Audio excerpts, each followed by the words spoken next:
প্রিয় ভাই বোনেরা, আজ আমাদের সময় এসেছে সকলে মিলে দেশ গড়া, একটি নিরাপদ বাংলাদেশ আমরা গড়ে তুলতে চাই।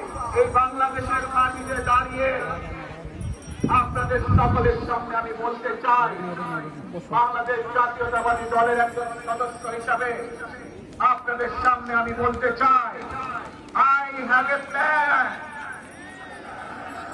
for the people of my country, for my country. ইনশাআল্লাহ আগামী দিনে দেশ পরিচালনার দায়িত্বে যারা আসবে, আমরা সকলে নবী করিম সাল্লাল্লাহু আলাইহি সাল্লামের যে ন্যায় পরায়ণতার আলোকে আমরা দেশ পরিচালনার সর্বোচ্চ চেষ্টা করব। আল্লাহ হাফেজ।